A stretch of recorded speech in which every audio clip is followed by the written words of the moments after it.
Salut à tous, bienvenue pour un nouvel épisode sur le product management. Donc, je continue chapitre après chapitre mon bouquin, le guide pratique du product management. Donc, la dernière fois, je parlais de customer development et là, on va aller plus dans le détail. Donc, première étape du customer development, la première question qu'il faut se poser, c'est est-ce que le problème que vous essayez de résoudre existe? Donc, vraiment, le tout début, avant de faire quoi que ce soit, avant de développer quoi que ce soit, c'est de valider que votre idée de la solution répond à un vrai problème pour laquelle il existe suffisamment de personnes prêtes à payer pour cette solution et que votre idée est réalisable à un coût qui permet d'être profitable, bien sûr. Donc précédemment, sur la dernière vidéo, je parlais du customer development en général. Donc là, maintenant, l'idée, c'est de, pas à pas, de vous proposer une méthode et que vous puissiez faire la même chose chez vous pour construire vos produits.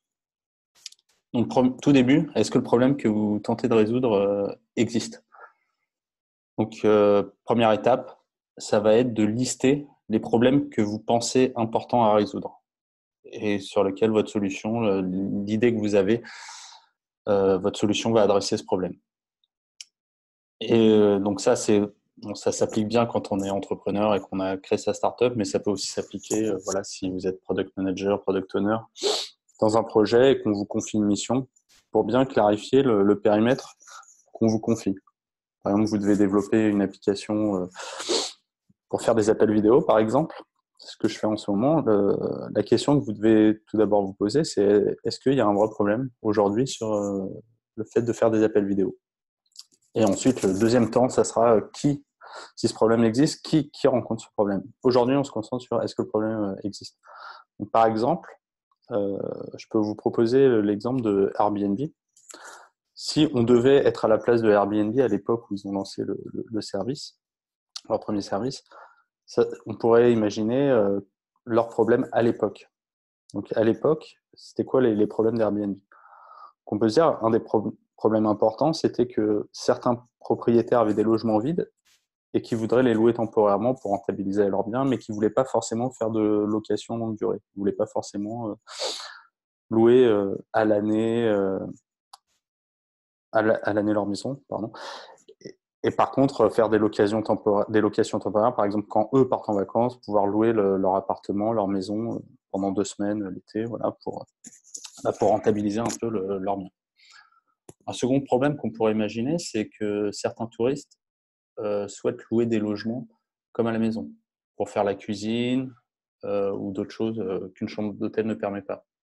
Par exemple, quand on est en famille et qu'on veut aller à l'hôtel, souvent, on va se retrouver à devoir louer 2 chambres d'hôtel et 2 chambres d'hôtel qui ne sont pas forcément communicantes. Donc, quand on a des enfants en bas âge, c'est compliqué. Donc, ça peut être un problème pour certains touristes, c'est-à-dire de louer un logement en famille pour des vacances. Il n'y a pas forcément de solution simple pour ça.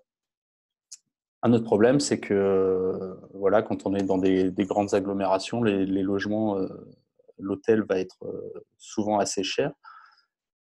Et qu'il peut y avoir un problème justement de prix que certains touristes ne peuvent pas vraiment, enfin ils pourraient, mais c'est un effort financier trop important, ils chercheraient à pouvoir louer des logements moins chers que se propose l'hôtel.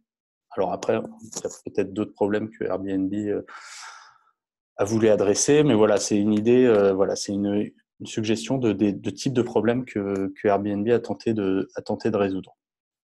Donc maintenant, c'est à vous. Il faut essayer de lister les problèmes que vous pensez devoir résoudre. Et dans le prochain post, je parlerai des personnes que vous imaginez avoir ce problème. Parce que là, je parlais des propriétaires qui ont des logements vides, des touristes.